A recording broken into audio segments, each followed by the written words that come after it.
How do you make a small fortune in Bitcoin? You start with a large fortune. Now let's get on to mastering Bitcoin. Welcome back. Previously on Mastering Bitcoin and Cam, we went over Introduction was Bitcoin, that was Chapter 1. How Bitcoin Works, that was Chapter 2. And Real Examples, that was Chapter 2, Part 2. This is Mastering Bitcoin, Chapter 3, Part 1. RPC calls and Bitcoin Core. We'll be going over Bitcoin Core, running Bitcoin, programming Bitcoin, and the different Bitcoin implementations. Bitcoin is an open source project and the source code is available under an open MIT license, free to download and use for any purpose.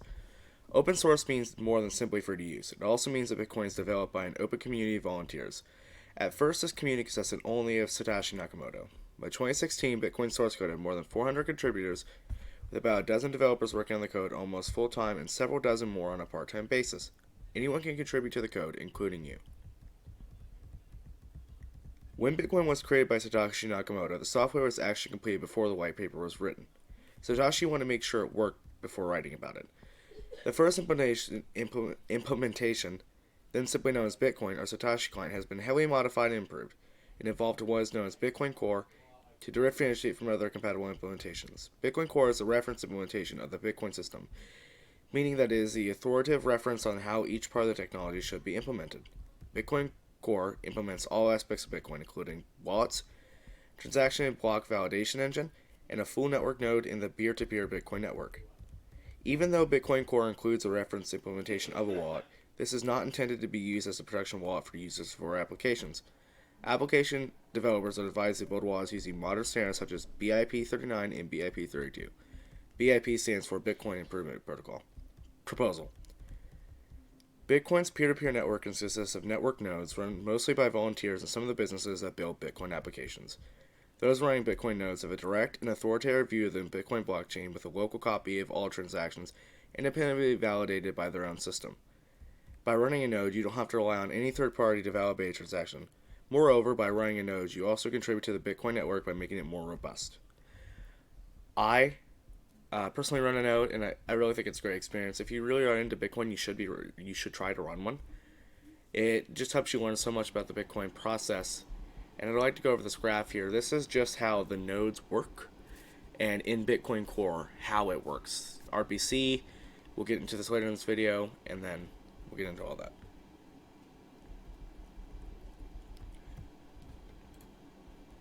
Running a node, however, requires a permanently connected system with enough resources to process all Bitcoin transactions.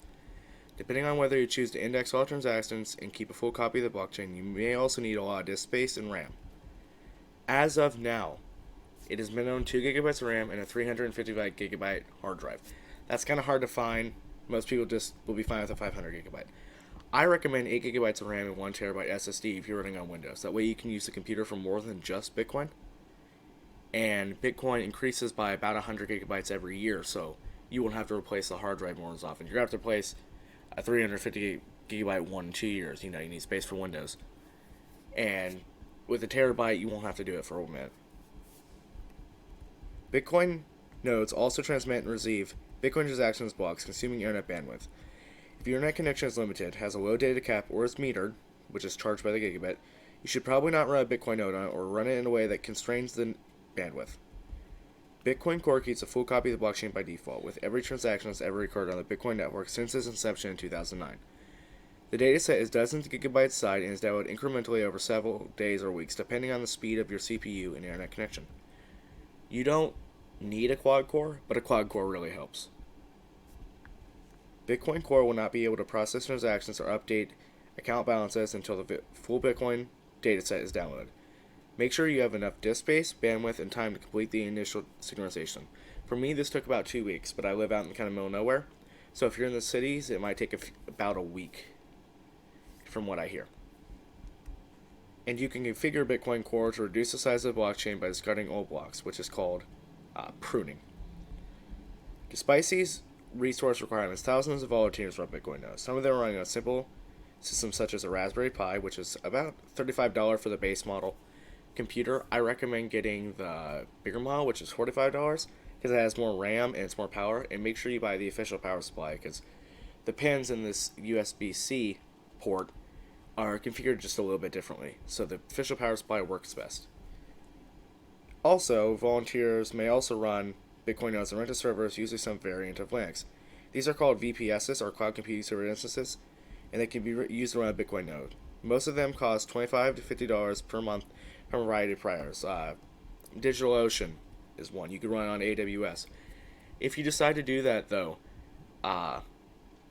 try to get Ubuntu Server 18.4 launcher support. It's easier to run on Ubuntu than something like Arch or Gentoo. Make sure it has 4 to 2 gigabytes of RAM, and it needs 350 gigabytes of storage minimum. You may be wondering, why would you actually want to run it? Well, here's some most common reasons. If you are developing Bitcoin software and need to rely on a Bitcoin node for programmable API access to the network and blockchain, if you're building applications that must validate transactions according to Bitcoin's consensus rules, such as a block explorer, you'll want one.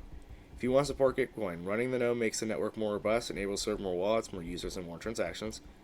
If you don't want to rely on any third party to process or validate your transactions. Like I said, if you're really interested in Bitcoin, I really recommend running a node.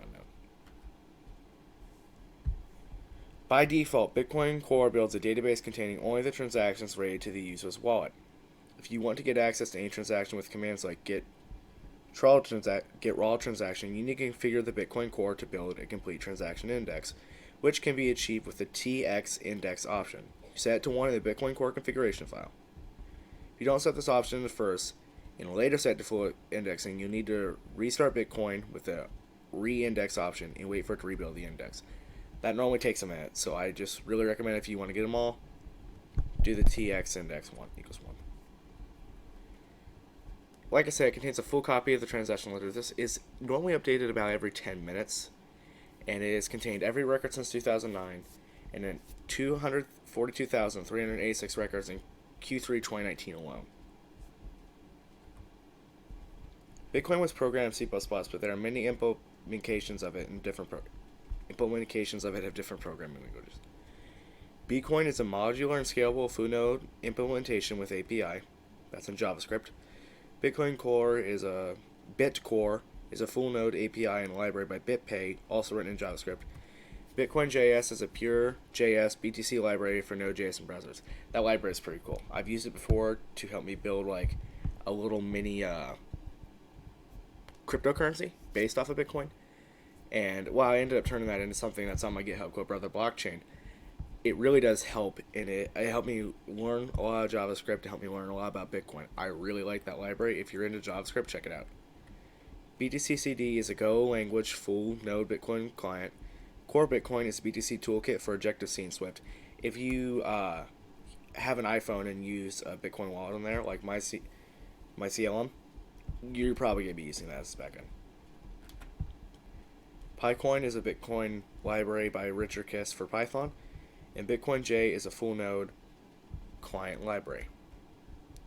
Let's go over some terms that you may hear coming up in the next video and that you may have seen in this video. RPC is Remote Protocol Command for block explorers and remote management. That means you can open up a terminal and enter like your node's address and type some commands and make some changes to it. I use that for the block explorer I run for Bitcoin 77.6. Conf is a notepad file used to customize Bitcoin Core for programmers, like TX index option. All those can be changed. Prune is to shrink the blockchain from 300 gigabytes to 50 gigabytes. This is used as BTC Pay servers. And it's still a full validation, whereas mobile wallets are just service level or lightweight clients. So this still has all the records in it. It just like shrinks it down. You still validate everything, but it shrinks it down to the most current ones. TX index is muscular syncing required for block explorers. This transacts everything in the blockchain. Stores more data. What's coming in next is demonstration of monitoring the configuration file, and I'll be setting up Bitcoin Core on a Linux server and on Windows. I'll be showing you how to back up your wallet, and I'll be talking about BTC Pay server remote hosting. But before I end the video, I want to talk about two-time All-American Russell Okung's BTC Pay cleats. He's in the 76 LA Chargers, and he used these because he says Bitcoin is the fastest way for poor regions to get up to date and modern. He really cares about this. He's from his family and him are from a poor region of Africa, and he says he thinks BTC Pay can really help get them out of poverty and kickstart the need to get in the modern world. Those are his cleats right there, and this is him. This video was sponsored by Canada Custom Websites. You can get a custom website for $900 only. It's flat freight. You don't get charged much. You get 20% off if you paid in Bitcoin, and a huge referral bonus if you help make a sale. Thanks for watching. I hope you all like, share, and subscribe, and have a nice day.